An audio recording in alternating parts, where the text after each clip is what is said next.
Bienvenue sur Histoire biblique, dès le commencement. Ici, nous redonnons vie aux récits les plus puissants de la Bible, non pas comme de simples histoires, mais comme des moments qui ont changé le destin de l'humanité. Si ces récits vous touchent, pensez à vous abonner et à rejoindre cette communauté de chercheurs de vérité. Et maintenant, ouvrons ensemble une page étonnante de l'histoire. Imaginez une foule immense, des milliers de personnes, affamées, fatiguées, perdues au milieu d'un désert de collines brûlées par le soleil.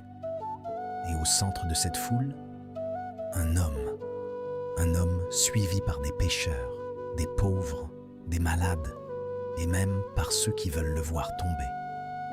Il n'a presque rien avec lui. Seulement 5 pains et 2 poissons. Et pourtant, ce jour-là, quelque chose va se produire. Quelque chose qui va défier la logique, la discipline des hommes, la peur du manque, et révéler une vérité profonde sur la relation entre Dieu et l'humanité. Car, parfois, un miracle commence simplement par un enfant qui accepte de partager son pain.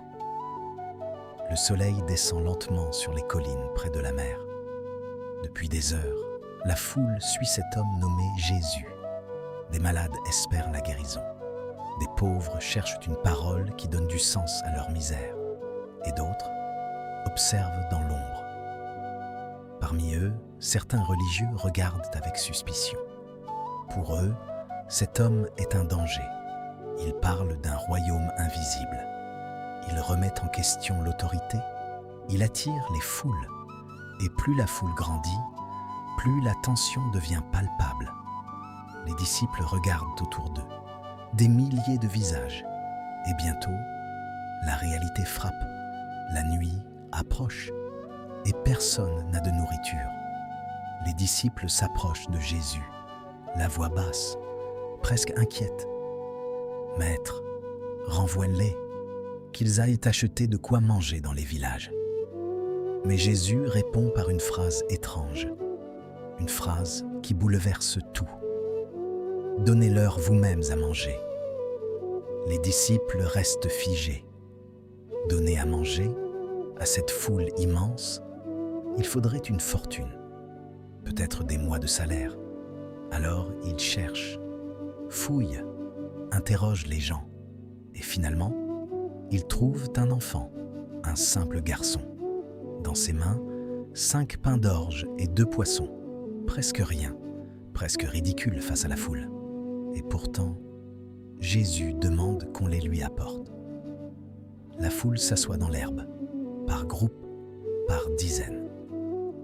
Un étrange silence tombe sur la colline. Jésus prend les pains dans ses mains. Il lève les yeux vers le ciel. Puis, il remercie Dieu. Pas pour ce qu'il manque, mais pour ce qui existe déjà. Il rompt le pain, encore et encore. Les disciples commencent à distribuer. Un morceau, puis un autre, et encore. Les paniers passent de main en main, et quelque chose d'inexplicable se produit. Le pain ne disparaît pas, il continue d'apparaître, encore et encore.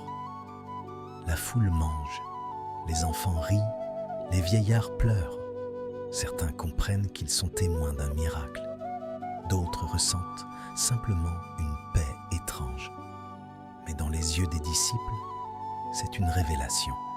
Quand tout le monde a mangé, Jésus donne une dernière instruction. Ramassez les morceaux qui restent, que rien ne soit perdu. Les disciples obéissent. Ils remplissent les paniers. 1, 2, 3, jusqu'à 12 paniers pleins, plus qu'au début, beaucoup plus. Et à cet instant, la foule comprend quelque chose. Ce miracle n'est pas seulement une histoire de nourriture, c'est une leçon sur la confiance, sur le partage, sur la relation entre Dieu et l'homme. Car dans un monde dominé par la peur du manque, Jésus révèle une vérité radicale. Quand l'homme partage, Dieu multiplie. Ce jour-là, dans les collines silencieuses, Un enfant a offert son repas. Des disciples ont appris à faire confiance.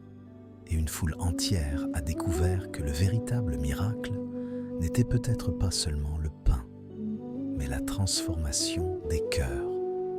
Car le royaume de Dieu ne commence pas avec l'abondance. Il commence souvent avec presque rien. Un morceau de pain, un acte de foi et un homme capable de regarder le ciel au lieu de regarder le manque.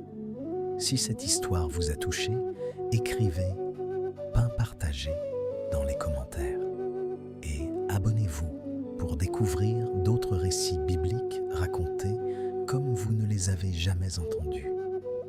Car certaines histoires ne sont pas seulement anciennes, elles sont éternelles.